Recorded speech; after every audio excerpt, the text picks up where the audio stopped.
kuba abakobwa ba Beatrice bose bapfiriye rimwe, iryo nishimwe mpereje Imana cyane. Nushaka ubabare, nushaka wishime, ibyo ni bikureba. Babagongeye bagiye kugera neza Nyabugogo, urumva imodoka ibanyuze hejuru ko ari babiri.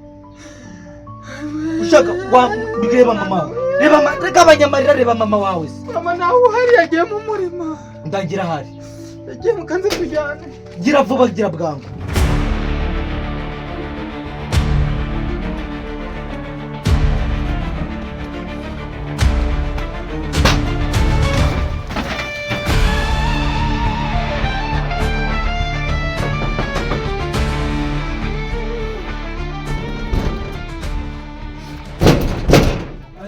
Izi nzu wambwa uri kubona ko iyi nzu ishaje nawe uri kuza uko yihondagura. Gosha mama wari uri kumushakira iki se niyo mpamvu wamba bari ukambwira hano mama wawe arere. Mama wanjye ntawe uhari, ntahari. Wari ukumushakira iki se wambwa? Wari ukumushakira iki? Ntunyubahuke turi kumvikana. Ariko urareba ukuntu wari unkuyeho urugi ngo ninkubaho. Wagiye uvuga amagambo wamanje kumenya ikibazo cyawe. Naho bari wanyu ugasanga bari byagenze ute se? Wambwiye hano mama wawe ariko wacyanda. Naho uri kumushakira iki? Uwo bashiki bapfuye. Bashiki banya ndabizi ko bapfuye bahagaze. Ndabizi. Akuri ikimara uri muzima. Kukubwira ko bashiki bapfuye ntabwo uri kubyumva. Bapfuye gupfa nyabo. Bashiki gutya bapfuye neza babagonze. Ahubwo mbwira hano mama wawe ari tujye kumureba, tujye gutabara bari abashiki bawe. Bashiki banjye baba bafite ikibazo bapfuye Nyagupfa se kandi. Ndagiye umusore wadufasha. Gupfa nyagupfa. Ndi kubona udafite. Wagira ngo ntabwo ufite mu mutwe wuzu. Bundi uri muzima koko. Oya. Mama wawe twari inshuti.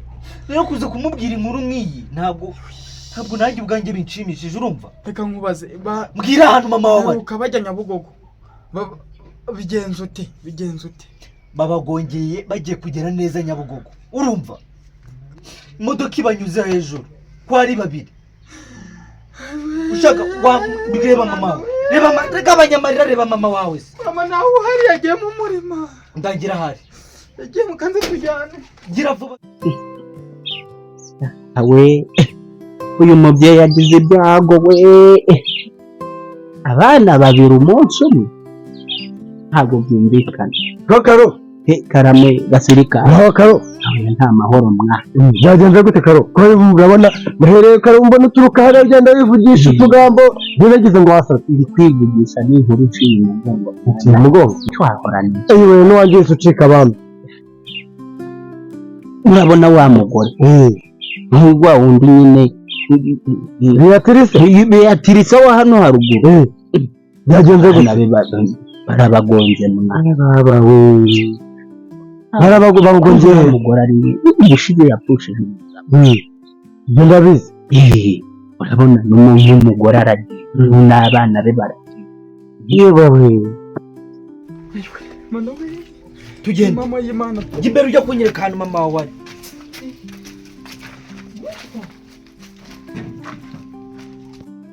Umufuka nta kintu kiriho. Niwe nagenda ahubwo ariko wabagahe igiteye tubiretse byabona abantu banze turebe Beatrice wagize ibyago banze tumutabare tugereho nagebaga haganira tuvuye kugenda gusa kumutabara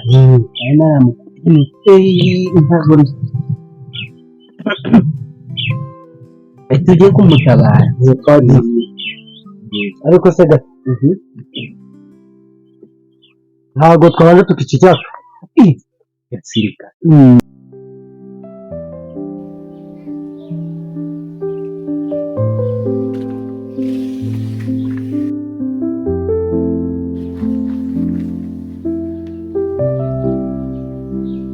byagenze urabona ko uyu munsi watumbye waje umeze nabi.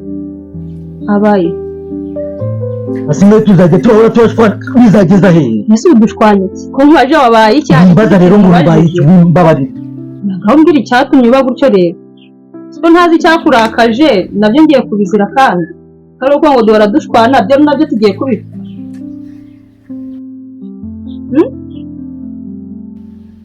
basi tugira amagambo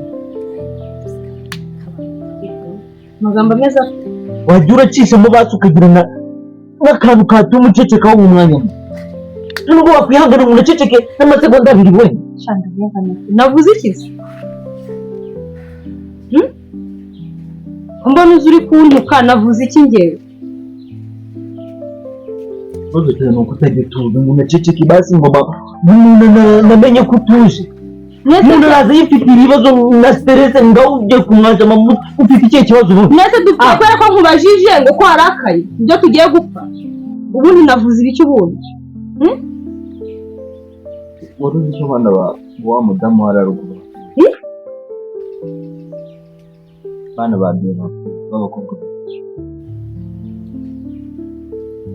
umuntu azajya yirirwa muri stress ibintu yiriwemo ibintu mba natembe ahantu hejuru ngaha akazi ngaha ibiki ngaha urabona ko wanagirira umuntu impuhwe oya tuve muri ndaza ngibiki oya tuve muri ibyo bishwe n'iki saba bagongeye Nyabugogo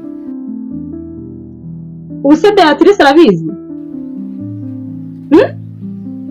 arabizi gute atabizi ariko urumva ari abana bawe bapfuye aka kanya waba utarabimenya nta kintu kirusha amakuru kugenda urumva niyo mba nibibana ubwa nicariye n'umwana ibyo simba mbizi wabibwirwa n'iki nyine nuko mba niniwe hano afite umugabo mwiza aba yahashye yagiye ku kazi buri kimwe cyose yakoze yarangiza yanaza tu iminwa we ntabwo ari iminwa none se reka nkubaze ugira ngo nkore iki n'abandi bagore ujya mu kazi nabwo nshakira urushoro nkore urananira nose ugira ngo nkore iki ngewe aya si amaboko ni amaboko ngenda kubabona none ntabwo uzi akazi uyu mwana wawe se we urukwana aba yorohewe ntabwo uzi akazi kaba ndahaza ariko se ndi kukubaza ngo wigeze ushaka umukozi ngo njye amusigira uyu mwana njye muri ako kazi uri kumbwira kujyayo bisaba iki ibyo ntabwo twari ahubwo tugomba kumenya ngo Beatrice izo nkuru bimeze bite twanajya tukajya kureba uko ibintu bimeze ariko byo kumbwira ni nshaka akazi wakampaye urushorereka nko kuvuga ngo uri umugabo mwiza nkahita mbibona koko kuri mwiza ntababara reka njya kwirebera niba hari ibi ibi byose mana ya none se Kevin umeze neza ariko nta kibazo ndabona utishimye umeze nkanjye kwishima se byavaye rero mwana wanjye urabizi ndagukunda njyewe nifuza ko wakambereye mu kazana pe kuko mbona ari wowe umbereye nanjye ndabibona rega nuriya mukobwa nagabiranye na ke nawe warabibonye habe iwabo mu batindiramo banyakujya ariko se shahu ko mbona umuhungu wanjye agumye kubyanga ko mbona Ken yakaniye yashegeye kari agakobwa ko mu batindi nyakurya batagira n'urwara rwo kwishima uriya mu kazana uzabyara nyina ntazane igiseke ntazane inkangara ntazane icyese ya fanta Ken mugire nte mwana wanjye mbigenze nte Kevin rwose Beatrice se nawe yapfusha mbega inkuru we yewe kajya kuraba amacyomoro umwana wavuye ngo heke njya kumuhereza izo nkuru mana we ntabwo ibyo bintu bibaho oya pe ntabwo bishoboka jya mu mugongo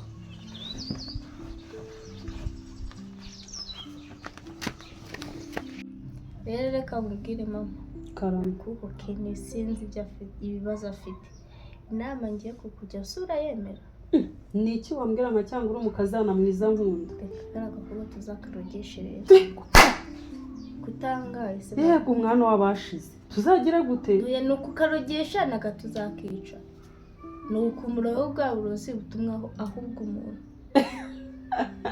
bubaho bubaho neza neza agahurwa umuhungu wanjye akajya amugendera kure kuko ndabona ibindi byose twagerageje byaranze twakora iki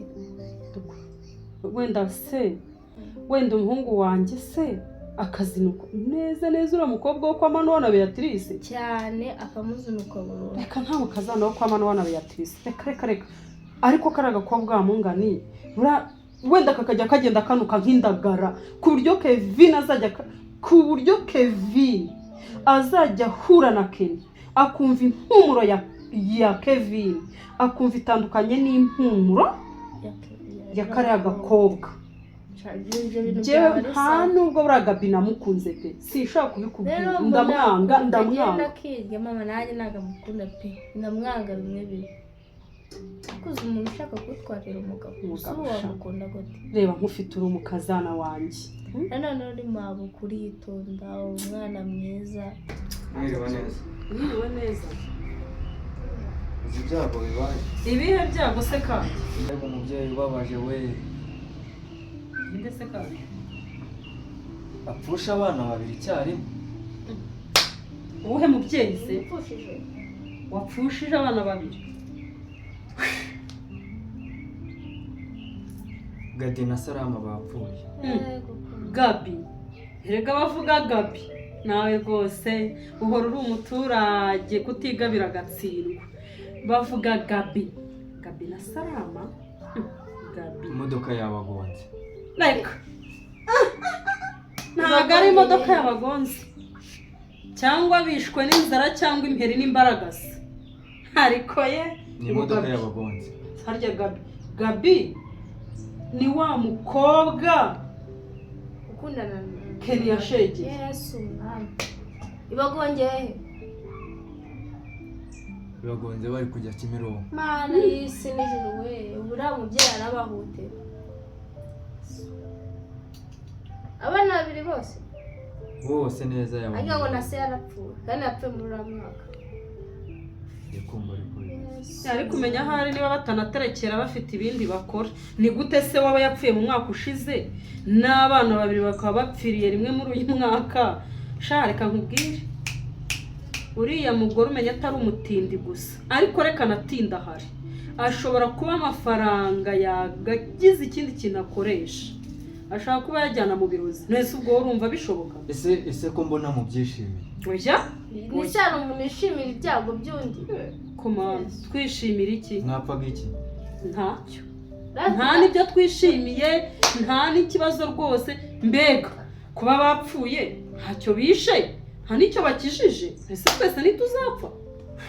Ukuntu bari abakobwa bari inshuti yanjye. Ceceka, ukuntu se Gabi shahu yaragiye kuba umukazana wanjye, mwana we. Okay.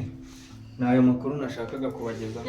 Urakoze cyane ni ukuri, urakoze. Tumenyere igihe nyine bazabaherekeza atari kubatabara. Nimbimenya nzababwira. Yego turajyayo. Yesu bapfuye n'amafaranga dutangiye. Yesu Birashoboka ko abanzi bacu ko genda numiwe. Yesu we mwana we yewe yicarire. Mbega byiza, ariko mana we urakoze, utugiriye neza, udukijije umwanzi Kevin. Rero ubu ni uguhita Kenny umufatirana muri ako gahinda n'umubabaro, ukajya umuha keya, ukamwitaho. Kenny ntazagucike, nanjye ngiye gukoresha buryo ki. none se utwamuhanganiraga sagiye Arapfuye, ariko urupfu ni rwiza burya kuko Imana yashyizeho urupfira karama.